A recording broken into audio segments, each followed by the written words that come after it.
Rain lashed against my face as security gripped my elbows, steering me across the parking lot like I'd committed a crime.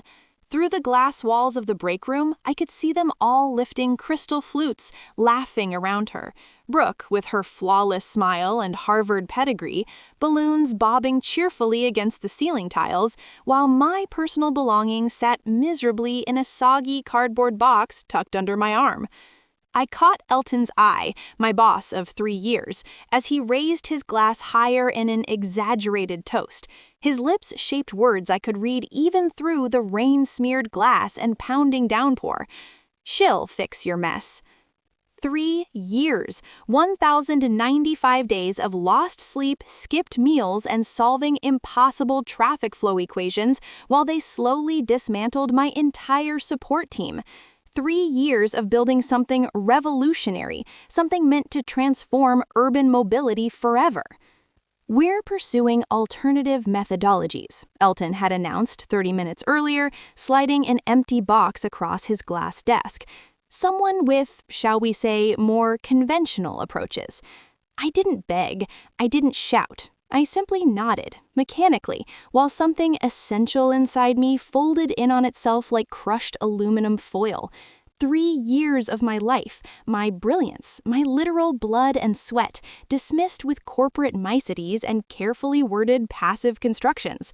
Dennis, the security guard who used to greet me every morning with a smile, avoided my eyes as he watched me toss the soaked box into the passenger seat of my 10-year-old hatchback. "Protocol," he muttered, almost apologetically. I sat there for a moment, watching the celebration continue through rain-blurred windows. They'd been grooming Brooke for months, the rising star with impeccable credentials who questioned my methods in every meeting. Wouldn't a traditional framework be more sustainable, she'd ask, never having dealt with the real-world chaos of an actual traffic grid under stress? I turned the key, and the engine sputtered to life. Conventional approaches, traditional frameworks, code for, we don't understand your genius, so we're replacing it with something familiar. The highway stretched ahead as my wipers fought a losing battle against the downpour. I'd poured everything into that traffic system, my creativity, my intuition, my very essence, and now someone else would take credit for it. Wait, before I go on, let me ask you something. If this story of corporate betrayal has you hooked so far, show your support by hitting that like button right now. Drop a comment if you've ever felt undervalued at work, and make sure you're subscribed so you don't miss the rest of this wild ride. Trust me, you haven't seen anything yet. My name is Zephyr, and until 40 minutes ago, I was the lead engineer behind one of the most ambitious urban traffic optimization systems ever created. Not the kind you notice on your daily commute. This was invisible architecture, ensuring emergency vehicles always found clear paths, that rush hour flowed instead of choking, that a city of 2 million people moved like a living organism instead of a gridlocked mess. I didn't look like what most people imagined a brilliant engineer to be. At 32, with unruly auburn hair I rarely bothered to tame, and a preference for comfort over corporate fashion, I was easy to underestimate. My colleagues learned quickly that my mind worked differently, seeing patterns where others saw chaos, sensing traffic rhythms the way others heard music. My apartment was dark when I got home. No pets, no plants, no waiting partner, just the hollow echo of wet shoes on hardwood floors. I'd given everything to that job, to that system, to solving problems no one else could. My social life had shriveled like an unwatered plant. Dating apps collected digital dust. My family had stopped expecting me at gatherings. It wasn't supposed to end like this. 6 months earlier, everything had been different. My project, my intricate, beautiful, revolutionary project, had received glowing preliminary reviews. City officials marveled at simulations showing 30% reductions in emergency response times. This could save lives, the mayor had said, eyes wide with genuine awe. How did you do it? I couldn't fully explain. The system worked because I'd spent 3 years learning invisible patterns, adjusting for weather fluctuations, crowd psychology, historical anomalies. I coded my intuition into it, building thousands of micro adjustments no manual could ever capture. Then Elton hired Brooke, just to lighten your workload, he'd said with that thin smile that never reached his eyes. Brooke, with her crisp blazers and flawless PowerPoints. Brooke, who had theories about everything and had built nothing. Brooke, who began appearing in meetings I wasn't invited to, who somehow gained access to my preliminary designs, who smiled sympathetically when I worked late. "You should really take better care of yourself," she'd say, while quietly cataloging my methods, my insights, my breakthroughs. The first night after my dismissal, my phone stayed silent. The second day, too. They were undoubtedly celebrating their brilliant personnel decision. The heart of their operation, my creation, was now in Brooke's manicured hands. On the second night, I sat on my balcony watching city lights flicker as the rain finally eased. 3 years of my life erased with corporate platitudes and cheap champagne. I'd been foolish to believe brilliance made me untouchable, that creating something irreplaceable would make me irreplaceable.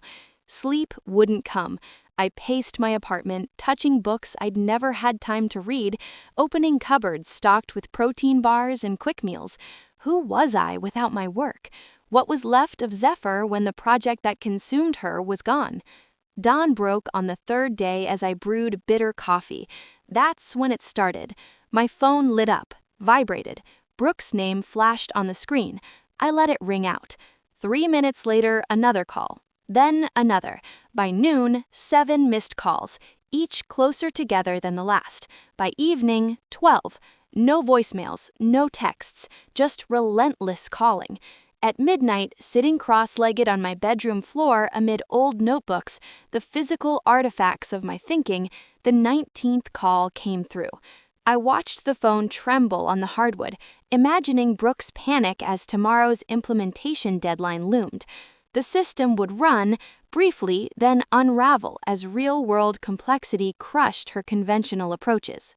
For the first time in days, I smiled, because what they never understood, what they could never comprehend, was that my traffic system wasn't just code and algorithms, it was me, my way of seeing the world, my thought patterns translated into digital form.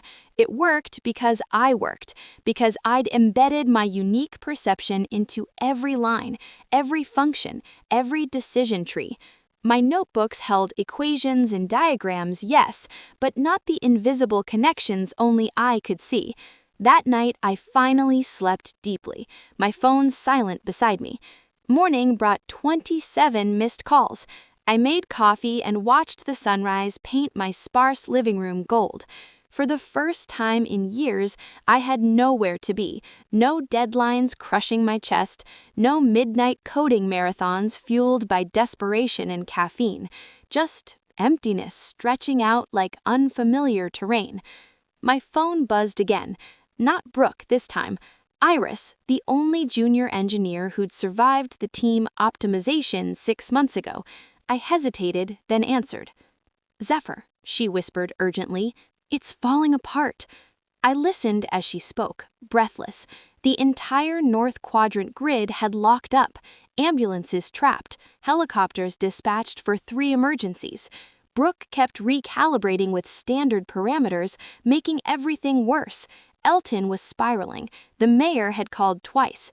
"That sounds challenging," I said evenly. "Challenging? It's a nightmare. The board called an emergency meeting." She paused. "They need you." "No," I corrected calmly. "They fired me. They escorted me out while celebrating my replacement. They don't need me. They're facing consequences." "Zephyr, please. Real people are suffering." That hit hard. Not Elton, not Brooke. Real people just trying to live their lives. "I have to go," I said, ending the call. An hour later, my doorbell rang. I already knew. Elton stood there, disheveled, silver hair sticking up, tie loosened, dark circles beneath his eyes. "Zeffie," he said, forcing a smile that didn't reach his desperation. "Can I come in?" I stayed in the doorway. "Why?" "We need to talk, professionally. I don't work for you anymore. Remember the security escort, the champagne toast?" He flinched. "Unfortunate timing." "Was it?" I asked. Or was it exactly what you intended, to humiliate me? We're having some technical challenges, he said quickly. Brooke is brilliant, but she's encountering unexpected variables in your architecture. My mess? I asked softly. Isn't that what you called it while raising your glass? His mask cracked. I never said, I read lips, I cut in. A skill I learned in meetings where you talked over me. He straightened, shifting tactics. The city is experiencing severe disruption. Emergency services are compromised. This is bigger than professional disagreements. True, I nodded. Sounds like an excellent opportunity for Brooke to demonstrate those conventional approaches you were so excited about. Zeph, please, we're prepared to offer you a consulting contract, triple your former salary. Just help us stabilize the system. I studied the man who had dismissed 3 years of my life as a mess, who had watched me be escorted out like a criminal, who had raised a glass to my replacement before my desk was even cold. No, no. Just like that, the same way you fired me. His face hardened. This isn't about your wounded pride. Lives are literally at stake. They always were. That's why I worked 60-hour weeks perfecting that system, while you cut my team to boost quarterly numbers. That's why I missed my sister's wedding optimizing emergency vehicle routing. That's why I skipped holidays, vacations, and sleep. My voice stayed steady. You never cared about lives when it was me sacrificing everything for them. I'll go to the board, he threatened. I'll make sure you never work in this industry again. I smiled. Then go ahead. Tell them exactly how badly you mismanaged this transition. Explain why you fired the one person who understood the system without ensuring knowledge transfer. I'm sure they'll be impressed by your leadership. Color drained from his face. What do you want? For you to leave my apartment. After Elton left, I turned off my phone and took a long, hot shower. Water poured over me as Iris's words echoed in my mind. Real people suffering. That truth pressed down like a weight. Whatever Elton and Brooke deserved, the city didn't. That afternoon, I walked through downtown, seeing firsthand what had become of my system. Traffic lights shifted in nonsensical patterns. Cars bunched uselessly at intersections. Horns blared in a constant chorus of frustration. On one corner, I watched an elderly woman wait 7 full minutes for a pedestrian signal that never came. News vans clustered near City Hall. A reporter gestured dramatically at the camera. Day 5 of what officials are now calling the grid crisis. By evening, I'd made my decision. Not for Elton, not for the company, for the city.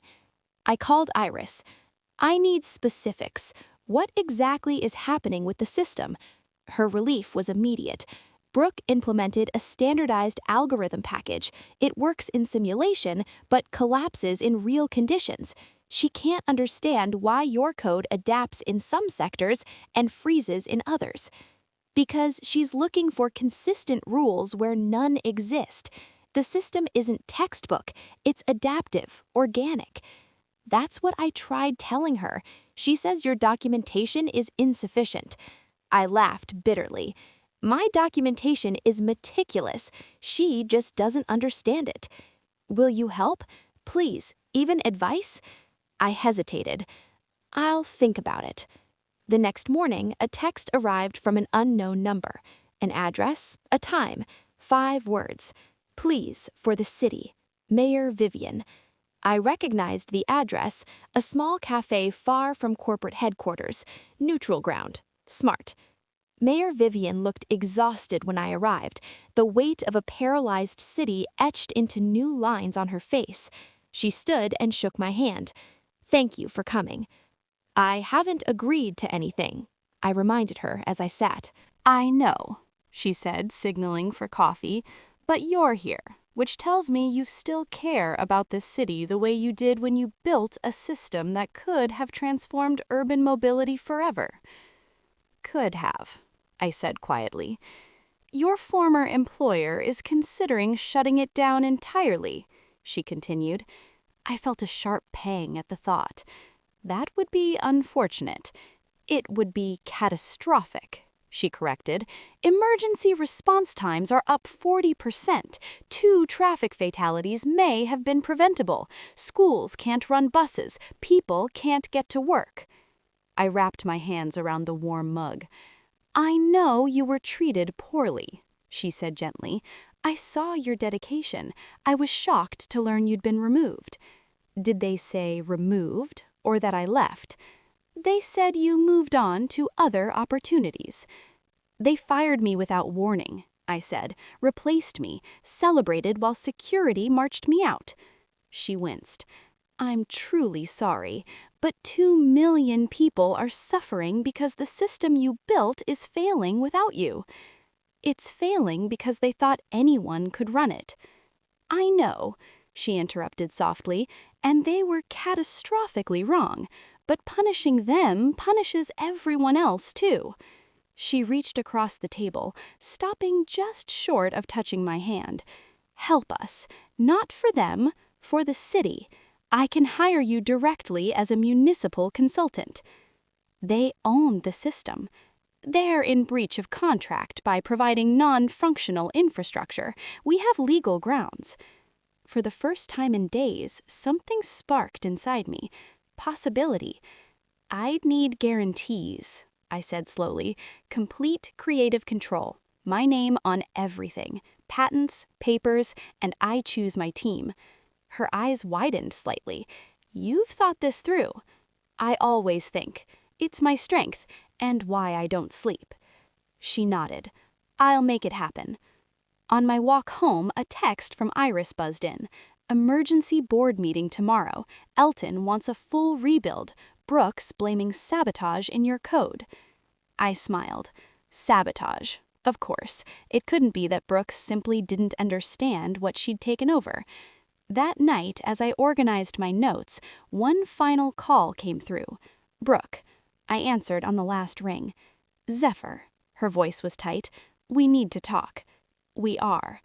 I know what you did. What exactly did I do, Brooke? The missing protocols, the undocumented overrides. You set me up. I laughed. You think I predicted being fired and built a system no one else could run? Then why doesn't it work? Maybe it does. Maybe you just don't understand it. Silence. Then quietly, I need your help. 3 words that must have cost her dearly. A week ago, I said calmly, you told the board my approach was unnecessary.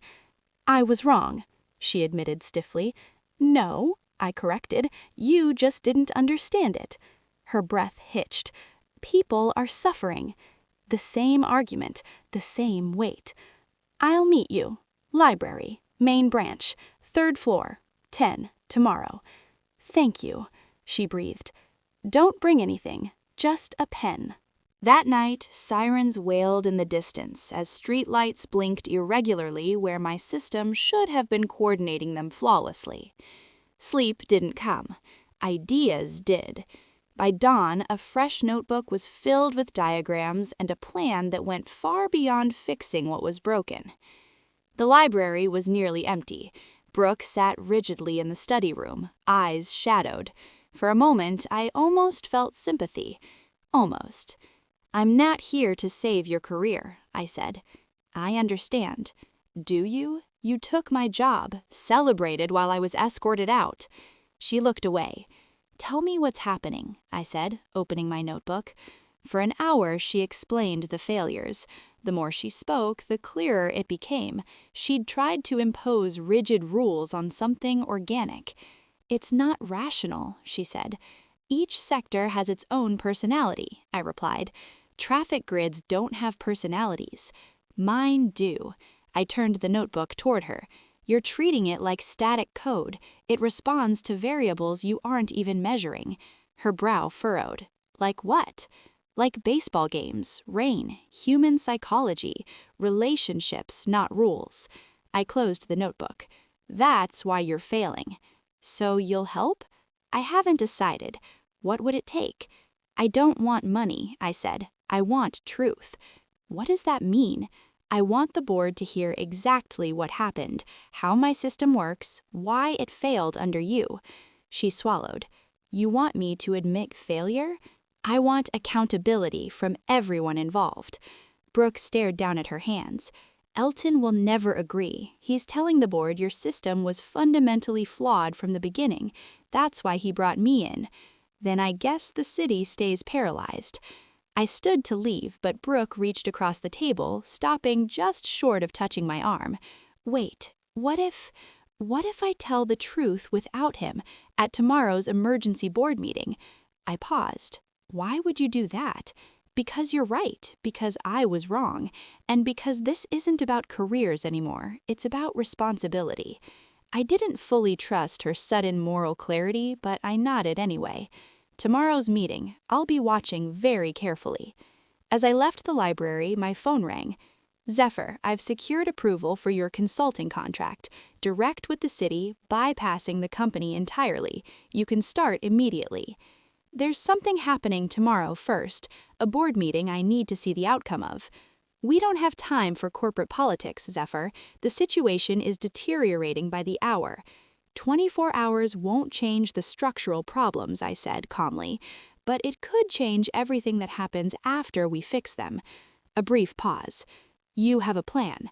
I always do. Some are just less conventional than others. That evening, Iris called again. Brooke's been in closed-door meetings all afternoon. Something's happening. Good, I said. Is it? Elton's telling everyone the whole project needs to be scrapped. 3 years of work, gone. My work, I corrected, and it's not going anywhere.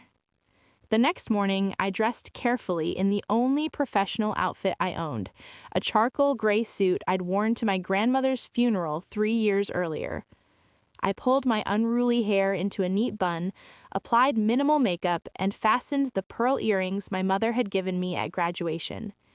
Today wasn't about fitting corporate aesthetics, it was about power. The board meeting was scheduled for 10 a.m. At 9:30, I walked into company headquarters like I still belonged there. The security guard, new, not Dennis, looked up in surprise but said nothing as I headed for the elevator. The executive floor was hushed, heavy with tension. Through the glass walls, I could see board members gathering in the main conference room. Elton stood at the head of the table, gesturing sharply.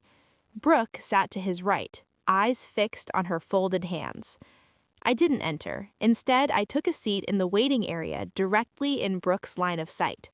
When she finally looked up, our eyes met. Something passed between us. Understanding, or challenge. The board chairman called the meeting to order. I couldn't hear the words, but I could read the room. Elton's polished confidence, the board's concern, Brooke's rigid posture. 10 minutes in, Elton projected graphs showing system failures. 15 minutes in, he explicitly blamed my experimental, undocumented methodology. 20 minutes in, Brooke stood up. I leaned forward, watching her lips move.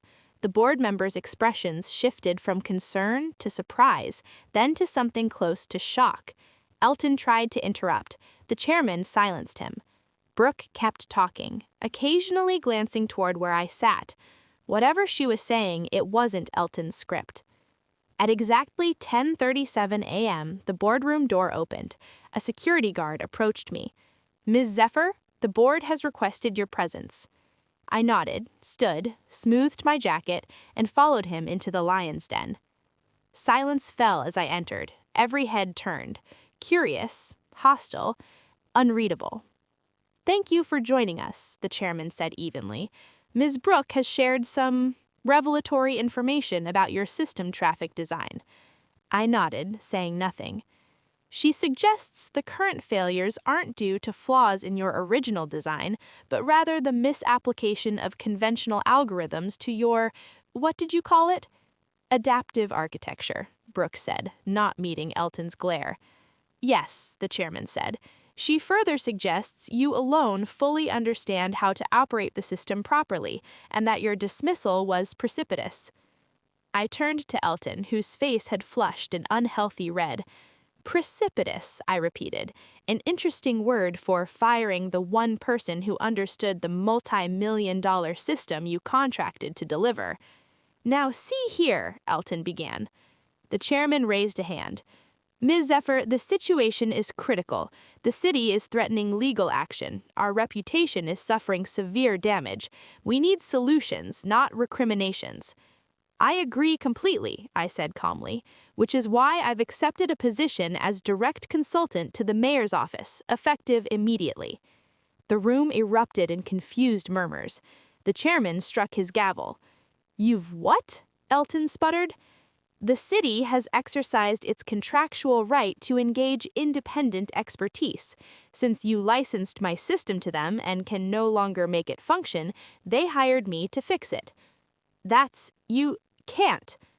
Actually, she can, a new voice said. Mayor Vivian stood in the doorway with her legal counsel. As of 9 a.m. this morning, the city has formally notified your company of material breach. We are engaging Ms. Zephyr directly. The chairman's expression darkened. This is highly irregular. So was firing the system's creator without knowledge transfer, the mayor replied smoothly. My system will be fully operational within 72 hours, under my direct management, with my team. Your team? Elton laughed harshly. You don't have a team.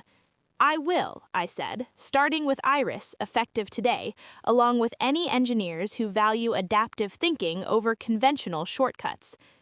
The revenge I imagined wasn't what followed.